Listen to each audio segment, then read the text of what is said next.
hold your head up, all right? You guys have had a most magnificent season. You hold your head up, Patriots fans. You hold your head up, man. You had a most magnificent season. You really, all you Patriots fans out there. I'm gonna get the logo in there a little bit better. Chad Brown, back from the Super Bowl. My friend, my colleague, who is an pal, who is a Patriot and a Seahawk. Your takeaways from the Super Bowl or what, Chad? I made the mistake of valuing coaching experience. Josh McDaniels, 10 Super Bowls, Mike Vrabel, multiple time Super Bowl winner as a player. Yeah. Versus the players on the field. Uh-oh. I knew Will Campbell was an issue. Uh-oh. I knew the Patriots offensive line wasn't great. You get 15 sacks in the first 3 games. I know you played good defenses, but still that's pretty awful.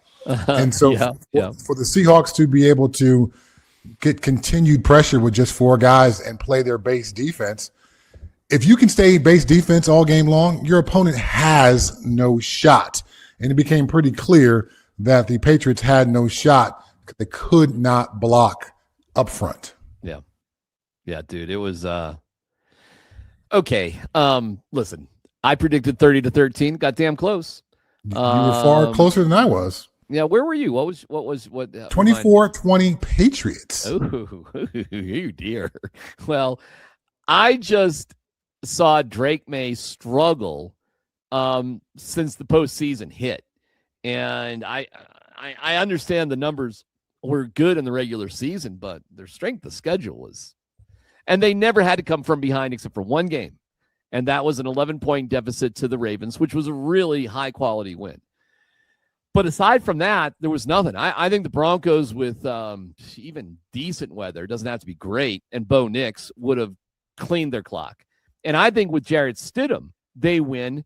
And I don't think it was the play call. I think it was the decision. And it is going to ruin me, Chad, because knowing and seeing what the Patriots were like when they were down 2 possessions, once it got to 9-0 in the field goal palooza, like you had them. Like that was it. They panicked. They are not a comeback team. You knew that, though, in the AFC Championship game. And then it was just a matter of time. It was a matter of time before sacks beget turnovers. Will Campbell gave up 14 pressures. I'm sorry, what? Can you? Oh my God, Chad! Can you imagine if you got to play against that? Oh Lord, my God! It was so bad for him. I felt bad for him. That's how bad it was for him. And I usually don't have any kind of empathy for players, particularly offensive linemen.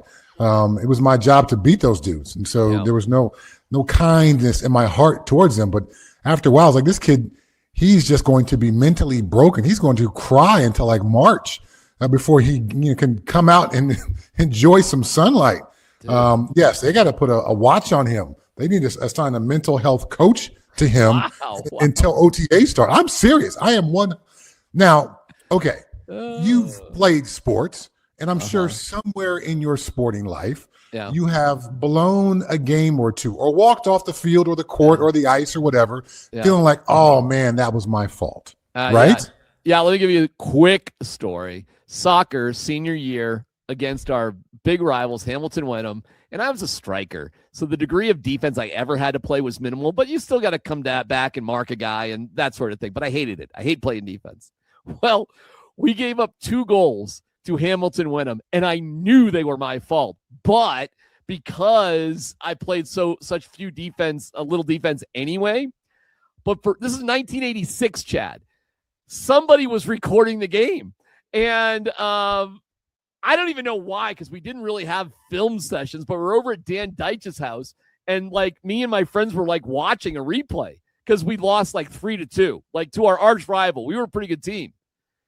And as the goals were being allowed, all my teammates and friends were like, "Hey, the Magoo was my nickname back then." We were like, "Darren, holy shit, that was your fault!" Like, and it happened twice.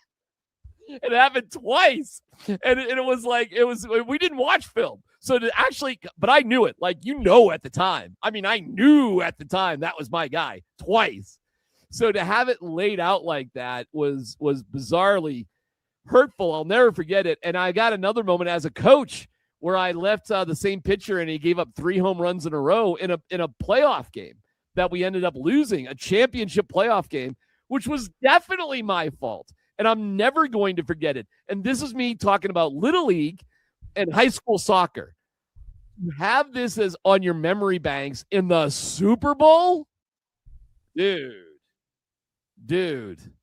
Right? Dude, Alec might not be the only guy on the edge of a building. I mean, you got to be careful with Will Campbell here. This is what I'm saying. Again, if that flag doesn't come out in the national championship game against Notre Dame. Oh, my God, Chad. Can you imagine? You and I aren't talking here. There's no 15-year NFL vet, Chad Brown. Really? Why do you say that? I don't think I would have been mentally strong enough as a sophomore in college to be the guy who could have stopped the Rocket and didn't, and gave up the game-winning punt return. I never lived that down. My life is different from that day going forward. And I bet nobody brings that up to you on a daily basis now. I bet that never comes up. Never. Well, as luck would have it, I go to NFL Legends. Legends is the NFL's organization of player care where they have, directors in every little city and all that. Well, who's there? The Rocket. So Rocket and I end up talking for literally hours. And we are going to do a podcast telling both sides of that play. Wow.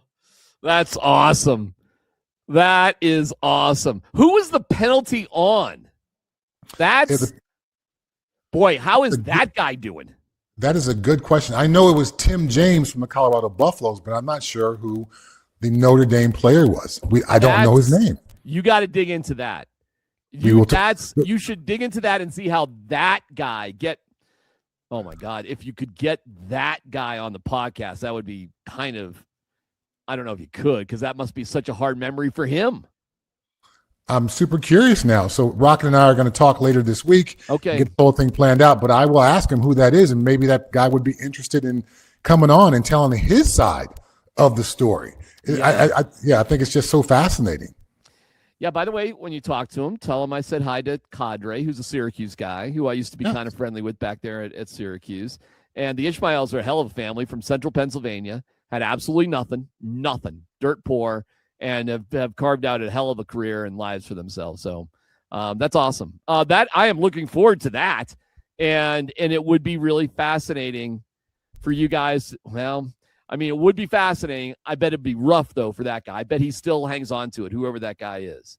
Isn't that funny? You don't know who that is right off the top of your head? You probably should, right? I know everything about that story, everything about that play. I know the play call, the reason, the punter, all the things. I've seen it literally hundreds of times, that play. Yeah. I don't know who that guy is. That's a fascinating little tidbit right there. Yeah, that's good.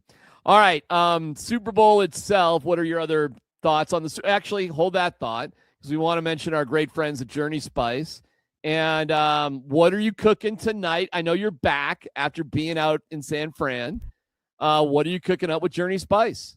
Well, before you leave town, you look in your fridge, you're like, oh man, what am I going to do with all these vegetables? So I roasted all the vegetables, which I knew would have been bad by the time I got back. I roasted them, then I froze them. Well, they're thawing out right now. I'm going to make some roasted red pepper tomato soup tonight. And I believe the Mediterranean is there you go. The Mediterranean herb blend will be the aromatic base of my soup. It's going to be delicious. And I'm also going to use some of the chicken stock that I make with the rotisserie chickens and then blend in a little bit of that savory garlic in there. So it'll be 2 Journey Spices in one soup, which is only going to be better. Why have 1 Journey Spice when you could put 2 into your soup? I love it.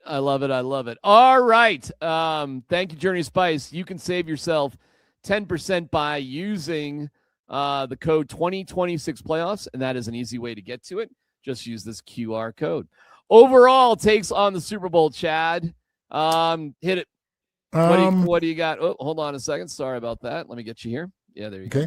I understand why people aren't necessarily, jazzed about it. It was a defensive battle. It was more of a coaching thing. As the inability of the Patriots offense became clear, Mike McDonald was able to just kind of turn down his offense. Of course, his defense kept putting pressure on Drake May, but they turned it down a bit. They didn't risk anything. They recognized the Patriots may get one drive, and outside of that, unless we give them a short field, they're probably not going to score again. So with that in mind, it became pretty clear. Let's play keep away. Let's lean on Kenneth Walker, who ends up becoming MVP. Yeah. Let's not ask too much of our quarterback. Let's just be smart. Don't do anything dumb. They went with the Hippocratic Oath offense. Do no harm. They did no harm, no self-harm to themselves, walked away with the victory. Should the Broncos have been there? The Broncos would have put together a better game than the Patriots could have offensively, without a doubt. Even with Jarrett Stidham under center, they would have been better than the Patriots were with Drake May. I agree. So, yeah. And because the offensive line was significantly better, and that would have made the difference, correct? And you were likely to have J.K. Dobbins back. That would have made a difference as well. You could have been able to keep the Seahawks defense a bit more honest by running the ball effectively. Yeah. That's frustrating. I'm not going to lie. Mm-hmm. I had a tough time watching it. It felt drab to me because I did predict the Seahawks would win relatively easily, which they did. However, I would have been happy to be wrong because my parents are back there in Ipswich, Massachusetts. All my group texts of my high school friends. So I don't root against like my family. I know a lot of people hate Patriots, Red Sox, Boston fans. I mean, I totally get it. I absolutely when I go to a Nuggets Lakers game and there's the jackhole with the Red Sox hat on, I get it. I understand. But I'm not going to root against my family, and I have no rooting interest in Seattle. I understand you probably have a bigger interest in Seattle. I heard what Kristen did, ordering Seahawks gear, so she had something to wear. So I get it. I get where your ties are. That being said, I felt hollow rooting for the Patriots because all I could think about is how much better the Broncos actually are than this team. And while it would have been difficult against the Seahawks, I would have liked to seen that difficulty. That's where my head was at. What was your rooting interest? And maybe you can explain why your wife was spending money on Seahawks gear. Well, she's been Seahawks the entire time, and she's got her share of Seahawks gear. It was a handkerchief for our dog who needed to have a Seahawks handkerchief around his neck because we got back, a couple of hours before the game. I jumped on ESPN radio. My wife runs to pick the dog up from where he was being boarded, and she picks him up, and it's got a fresh handkerchief, Seattle Seahawks handkerchief for the pup to wear while we're watching the game. Now, obviously, with these two teams being some of my former teams, I was in Seattle for 8 years. That's where my kids really, remember all the different stops that we made. That's where they went to school. They made some lifelong friends there versus the Patriots experience where I learned a lot about football. I learned a lot about humility. I was in a linebacker room with Mike Vrabel, so I've got some real connections to that experience as well. So I thought from a football perspective, as I started the show with, the player experience of Mike Vrabel, the coordinating experience in the Super Bowl for Josh McDaniels, those two would come up with a game plan to remedy whatever was ailing the Patriots offense. And I can't believe I just overlooked that the Patriots offense just wasn't good enough from a player perspective. Right. Will Campbell struggled all postseason, had his worst game of the year in the Super Bowl. Drake May with the shoulder injury, never really shook that, never really got back on track after he was injured, and the offensive line didn't offer him any help. So I chose coaching over players, and that is I got to remember that one next time I'm trying to prognosticate a game in the future. I wasn't rooting for the Patriots, nor was I rooting against the Seahawks. I just thought the Patriots would find a way to get it done. I'm so happy for all my friends in Seattle, and particularly for John Snyder, the GM, known him a long, long time, and he and I have become pretty good friends. So, I'm happy for him to have to go to a second iteration of the team under his watch. New coach, new quarterback, same formula, run the ball, play great defense, win another championship. Now, I know the Super Bowl experience for you is probably less than because you didn't have your running partner. You know what I'm saying? Like, come on now. But you brought Kristen, and I don't know if you and I could have had our merriment the same with the wife around. Not that that's a bad thing. I'm just saying, That being said, give me your take from being out there. What was good? What was bad? What'd you notice? Like, give me some of the other stuff that we can't easily see. I would say as the week went along, San Francisco got a bit better to me. At least initially, some of those early week events were a bit too far spread out. But as the week went along, things got into a tighter and tighter circle. It became easier to navigate the city. So if a Super Bowl were to be in San Francisco again, I would not be upset. I still think other cities are a better choice. Again, Indy being the number one from just the pure walkability of it. You don't ever need to get an Uber or a Lyft or a cab or rent a car for the entire week. But outside of that, I would say San Francisco put together a pretty good showing. The Lee Steinberg party was great, very informational. He's really on this medical kick. There were tons of concussion folks who were doing concussion therapies and things like that. So I walked away with a bunch of business cards and folks I want to follow up with. The Legends locker room party with DJ Jazzy Jeff and Dougie Fresh. Okay, so I mean, we've all been to concerts. We've all been to great shows. But when it's a NFLPA or an NFL Legends party, those are the only people in the room outside of their significant others or their plus ones. So it's Dougie Fresh, and I am literally standing at the edge of the stage, and at some point, I reach up and I give him a high five. I mean, you don't get those kind of concert experiences in other places because there's tens of thousands of people in the room.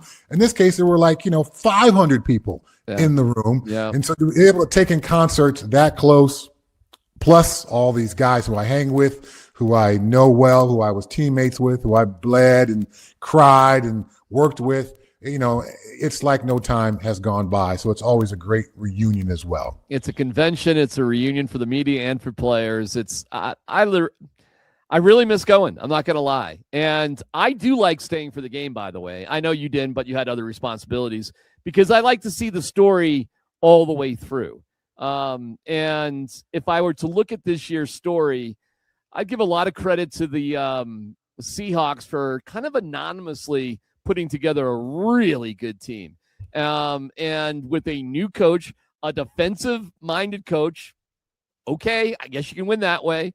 And with a new quarterback, I guess you can win that way too. And 5 teams in 8 years, the first quarterback out of that incredible class to win a Super Bowl. Pretty cool. And then a very soft-spoken Kenneth Walker to have his dad, who has some sort of anxiety disorder and never been to a game. And that's the first game you go to see your son win the MVP. You got me, Seattle. Pretty cool. And we've talked ad nauseum how popular the fan base and the 12s actually are. They're impactful. They really, truly are. And they probably were in this game as well. So good story. Boring game. I do wonder, Chad. Oh, God, there were so many great games, though, in this playoff run. But I do wonder, shouldn't the goal for any championship getting the best 2 teams there? And I do wonder if they'll ever consider just getting rid of conference play, period, and just re-ranking the teams, say, like the NCAA tournament. And I would apply this to hockey and basketball and baseball as well. I think these conferences are a figment of the past because that just was travel, technology, and what we've done in all this international play. Chad, isn't it time to get rid of the conferences, period, and figure out a new way to figure out who the best teams are? I think maybe eventually we'll get there, but the first step in that would be reseeding the playoffs after the wild card round. Absolutely. So that's the first salvo and will be a long march to what you're talking about. But I think in 20 years, yes, it'll be number 1 versus number 2. And that's how we'll do this. It won't be AFC versus NFC, but there's going to be these incremental changes. Football doesn't do anything all of a sudden. Yeah. It's going to be a slow process to get there, but hopefully we get there because it's a ridiculous thing. If there's the 4 best teams are in the NFC, and they crush the AFC every year in the Super Bowl, that doesn't give the fans what they want. And it's unfair to those teams in the NFC who couldn't find a way to win the championship game in their conference because they clearly would have had a better shot than whatever team the AFC put out there. We'll get to your review of the halftime show in a second. There's a world of flavor out there, and to find it, you have to take the journey. Journey Spice Company handcrafts the most premium spice and seasoning blends that have no sugar, no salt, are certified USDA organic, non-GMO, vegan-friendly, and always planet-friendly. You are going to love serving amazingly delicious creations while knowing you helped reduce single-use plastics. Make sure to search for Journey Spice Company on Amazon today. 10% using 2026 playoffs at Amazon.com. We thank you, Andon and Rosa. We love you, Journey Spice. Because I'm not a total idiot, I don't have to understand every single word to understand a song. My son was in high school choir, Chad. Every song he sang was in a different language. What am I supposed to hate my kids' songs? Let's not be morons here. Songs and music are about vibes, feelings, emotions, and telling ultimately a story. If you couldn't tell that you were watching really a theater production with Bad Bunny on the history of Puerto Rico and the Puerto Rican influence, say, in New York City with bodegas and what the flavor is on the street and Domino's, perhaps in Miami, you're an idiot. I don't know what else to say. That's what it clearly was. It was a celebration of a different slice of American life, which is Puerto Rico and Puerto Ricans. So I loved it. I didn't understand all of it at the time, but again, because I'm not an idiot, I did a little homework. And I saw somebody do like a breakdown of what it all meant. Chad, not only did I learn more about Puerto Rico over the weekend, but for whatever reason, I got into an LBJ jam. And I was watching movies about LBJ. What was life like in America between 63 when Kennedy was assassinated and 69 when Nixon took over? Well, it was Lyndon Baines Johnson, which passed the Civil Rights Act in 64 and the Voting Rights Act in 65. Sadly, LBJ also got us into Vietnam, which is kind of unforgivable, but forming the great society was a noble goal. And his domestic policies were fantastic, and his international policies were absolutely tragic. And to find out more about that was fascinating to me. So was Puerto Rico, which I don't know much about, but I found out the history of sugarcane fields and slavery in Puerto Rico, what it meant to have a woman in a bodega. That was the shot that he did, that she's been a holdout in that community in New York for years while it's been gentrified all around her. And while a little 5-year-old boy symbolized, wasn't him, but it was somebody symbolizing what was going on. And I saw Jorge Sedano say, what Hispanic wedding doesn't have a kid falling asleep on chairs? And that was a real wedding. Then you come across at the end of it and you're talking about peace, love, and togetherness in all of the Americas. And to realize it's just not America, it's North America, it's Central America, it's South America. Like, there's a lot of Americas here. And yes, we should be proud that Puerto Rico is part of our heritage. Whether we speak the language or not is completely irrelevant. So if you can take it for what it was, plus it was really creative. They had people as bushes, because how else are you going to have all those things out there? And by the way, I've been at a Super Bowl, so again, I'm not a moron. The halftime show isn't for the 80,000 people there. It's for the 133 million watching it on TV. So it's done like a play, not as a stage production like old-time Super Bowl presentations have been. For all of those reasons, I really enjoyed it. I love the message. While I'm not familiar with the music, I love the vibes. So to me, it's a home run. And then I look at the hate on it, and I can tell people that opposed it, they just hate everything. I mean, they're just haters. When I looked at the comments of people that actually didn't like it, it wasn't like I was seeing sports takes and other sort of things on Twitter. No, their takes on everything is just hate, hate, hate. And as soon as I can see you are literally just a hater about everything, it's easy to dismiss you as meaningless. So that was my take on the halftime show. You? Wow. Well, I'm not sure what else I could add to that. That was like a perfect explanation of it all. Yeah, I too am fascinated by learning. And so to hear someone else's story about their culture and that the origins of who they are and how they got to where they are. He was bagging groceries 10 years ago. Is there a more American story than bagging groceries to now being the most streamed artist 4 years in a row worldwide? There's nothing more American than that. So I know he wasn't speaking English, but he was speaking to your soul and to your heart and to his history and his struggle. All these are such American values and American stories. So yeah, hopefully folks will be able to expand their horizons a bit, do a little quick Google search, learn something about Puerto Rico, learn something. Why is this dude standing on power poles? Because they still have blackouts to this day in Puerto Rico due to our government underfunding their recovery from weather-related events. So there's a story there. I had no idea about that. And because of that, I looked into it. And go ahead. I'm sorry, I'm interrupting you, but you're absolutely right. And I was like, wow, I had no idea, but that's why that existed. My bad. Go ahead, Chad. No, it's all good. So there's all these little micro vignettes that were part of this arc, this story arc that he was portraying. And again, it was a bit of a history lesson. It was a bit of a triumphant. We have this island, we have blackouts all the time, yet we live and we thrive and we find ways to still get life done despite this thing that's been done to us. It wasn't our doing, it's been done to us. So it was awesome. It was powerful.